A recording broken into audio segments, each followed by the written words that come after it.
and marine biologist, Sophie, along with a small crew of explorers, and they set sail into the vast ocean. As they approached the coordinates, a thick mist engulfed their boat, and an eerie silence replaced the usual cries of seagulls. Then, out of the fog, the island appeared, towering cliffs, dense jungles, and ruins peeking through the foliage. Stepping ashore, they found remnants of an advanced but forgotten civilization, stone pathways, intricate carvings, and structures far beyond what was believed possible for ancient builders. Strange symbols covered the walls, depicting celestial alignments and mythological creatures. The deeper they ventured, the more the island seemed alive, as if watching them. As night fell, their camp was disturbed by rustling sounds and fleeting shadows. The crew dismissed it as wildlife, but Ethan couldn't shake the feeling that something or someone was out there.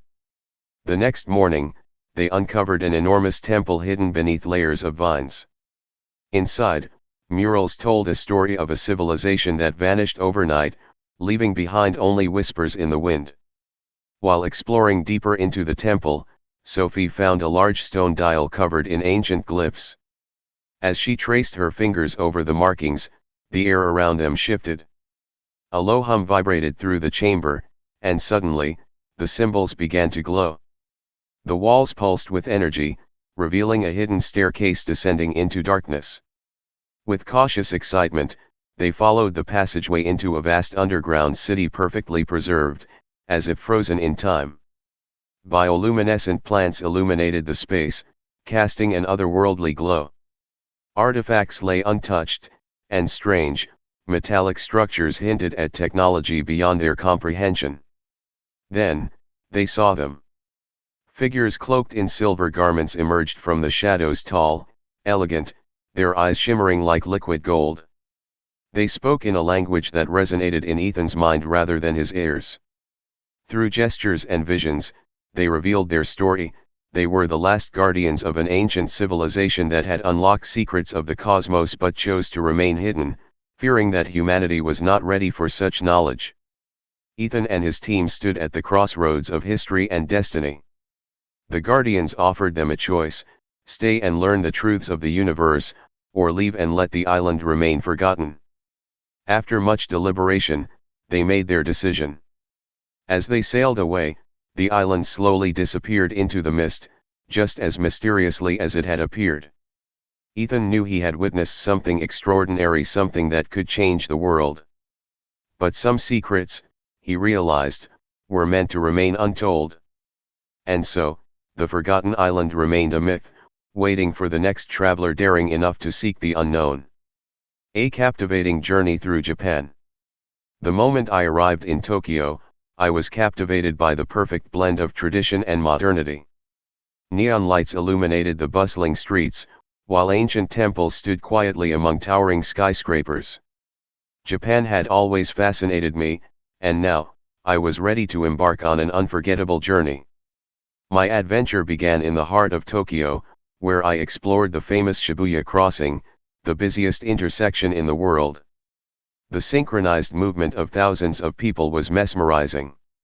I then wandered through the historic district of Asakusa, visiting the iconic Sensoji Temple. The scent of incense filled the air as I made my wish and admired the stunning red pagoda. The next stop on my journey was Kyoto, the city of 1,000 temples.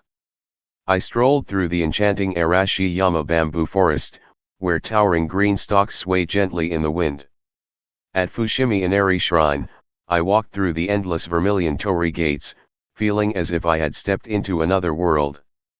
Kyoto's charm was undeniable, with geishas gracefully making their way through the historic streets of Jun, adding to the city's timeless beauty. Eager to experience Japan's natural wonders, I took a bullet train to Hakone, where I soaked in an outdoor onsen with a breathtaking view of Mount Fuji. The warm, mineral-rich water melted away all my fatigue, and I understood why hot springs were such an essential part of Japanese culture. Later, I took a scenic boat ride across Lake Ashi, where the reflection of the majestic volcano shimmered on the water's surface. No visit to Japan would be complete without indulging in its world-renowned cuisine. I savored every bite of freshly made sushi at Tsukiji Outer Market, enjoyed a steaming bowl of rich, flavorful ramen in Osaka, and even tried kaiseki, a multi-course meal that was as artistic as it was delicious. Each dish told a story, a reflection of Japan's deep culinary heritage. Before leaving, I spent a night in a traditional ryokan in the countryside. Sleeping on a futon, surrounded by the tranquility of nature, gave me a sense of peace unlike anything I had felt before. As I sipped on green tea and admired the serene Japanese garden outside, I realized how deeply this country had touched my heart. As my journey came to an end, I reflected on the incredible experiences I had: the neon lights of Tokyo, the spiritual serenity of Kyoto, the natural beauty of Hakone, and the exquisite flavors of Japanese cuisine. Japan had left an indelible mark on my soul, and I knew that one day, I would return to uncover even more of its hidden wonders. Lost in the Himalayas, a journey to the unknown. Ever since she was a child, Claire had dreamed of exploring the untouched landscapes of the world. A passionate mountaineer and travel photographer, she sought out places that had eluded the footprints of modern civilization. When she stumbled upon an ancient Tibetan manuscript in a remote monastery, she found herself drawn into a mystery that would change her life forever. The manuscript spoke of an isolated valley hidden deep within the Himalayas, a place where time stood still and an ancient order of monks guarded a sacred secret. Claire, fueled by both curiosity and the lure of discovery, set off with a small team: Daniel, an experienced climber, and Tenzing, a local Sherpa with ancestral ties to the land. The journey was treacherous. Towering peaks, icy winds, and unpredictable avalanches tested their endurance. As they ascended higher, oxygen grew thin, and the world below became a mere speck in the vast expanse of white. Yet, despite the challenges, Claire pressed on, driven by the belief that the hidden valley was more than just a legend. Days later, after a grueling trek through near impassable ridges, they stumbled upon a passage obscured by a rock slide. With great effort, they cleared the path and stepped into a breathtaking valley untouched by time. Towering waterfalls cascaded into crystal clear pools, and ancient stone structures stood in perfect harmony with nature. As they ventured deeper, they encountered the monks who had safeguarded the valley for centuries. Dressed in robes of deep crimson and gold, their presence exuded wisdom and tranquility.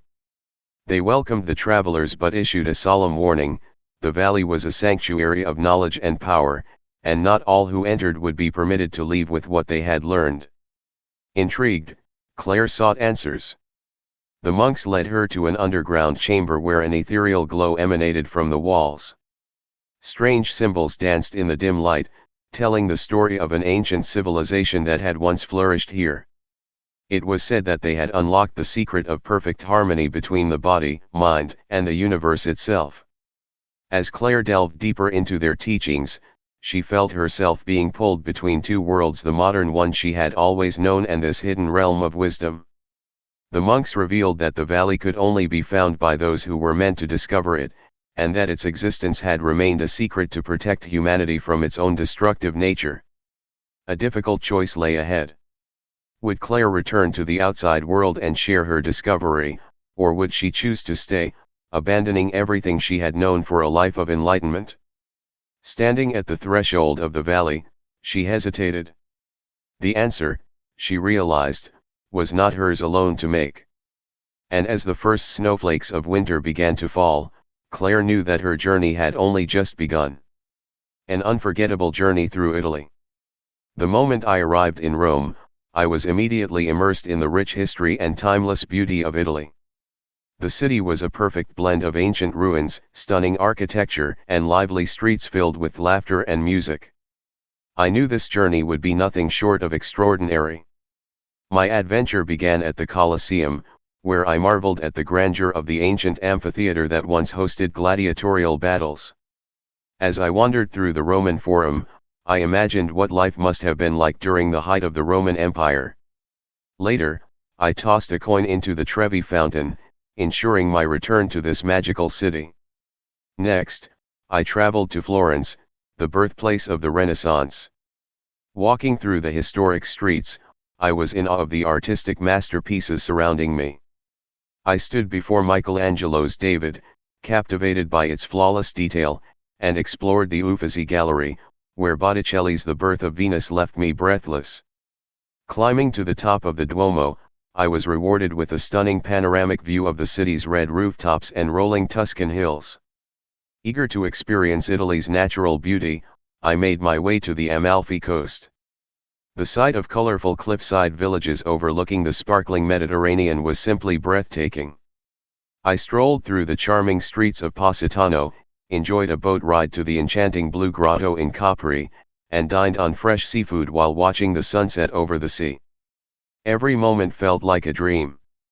Of course, no visit to Italy would be complete without indulging in its world-famous cuisine.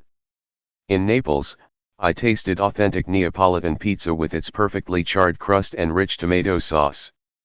In Bologna, I savored a plate of fresh tagliatelle al ragu, and in Venice, I delighted in creamy risotto while gazing at the canals. Each meal was a masterpiece, a celebration of flavors passed down through generations. Before leaving, I spent a peaceful day in Venice, gliding through the canals on a gondola as the sound of an Italian serenade filled the air.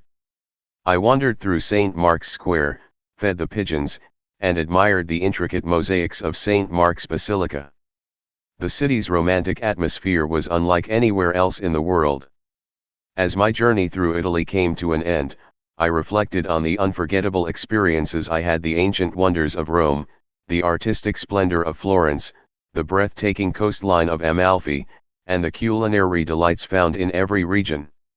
Italy had left a lasting imprint on my heart, and I knew that one day, I would return to uncover even more of its treasures. The Hidden Oasis, a journey into the desert's heart. For years, Marco had wandered the globe, seeking the world's most elusive wonders. As an archaeologist and travel writer, he thrived on uncovering the past. When he received an old letter from a retired explorer speaking of a hidden oasis deep in the Sahara Desert, he knew his next adventure had found him. The letter described a place untouched by time, a lush paradise concealed by endless dunes, home to an ancient civilization lost to history.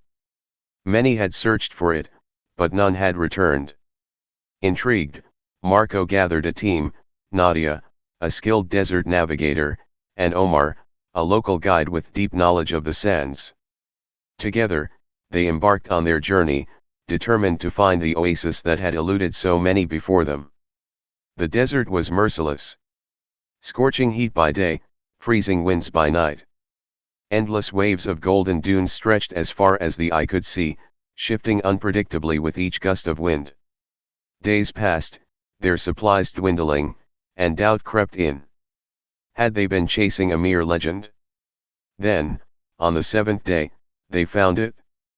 Beyond a treacherous ravine, a narrow canyon led them to a sight beyond imagination. Palm trees sway gently beside a glistening lake, fed by an underground spring. Stone structures, worn by time but still standing, hinted at a forgotten civilization.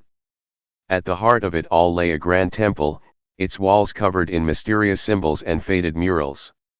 Inside, the air was cool and thick with the scent of ancient incense.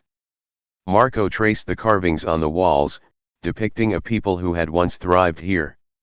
Legends spoke of a sacred artifact, the heart of the desert, an object said to hold immense wisdom and power. Their discovery, however, had not gone unnoticed. As they ventured deeper into the temple, a shadow moved in the dim light. A group of robed figures emerged, guardians of the lost city. Their leader, an elder with piercing amber eyes, studied them carefully. Through a mix of ancient dialects and gestures, he conveyed a warning: the oasis was not merely a place but a secret meant to be protected. The heart of the desert was no mere artifact, it was the source of life in the hidden paradise, and its power could not be taken beyond the sands. Marco and his team were faced with a choice: reveal their discovery to the world, or respect the wishes of those who had protected it for centuries. As they sat beneath the starry desert sky, the weight of history pressed upon them. Some secrets, Marco realized, were meant to be preserved rather than exposed. With heavy hearts, they left the oasis behind, allowing it to fade back into legend. As the winds erased their footprints, Marco knew that though the world would never know of their journey, the desert had whispered its secrets to them alone. And that, he thought, was enough.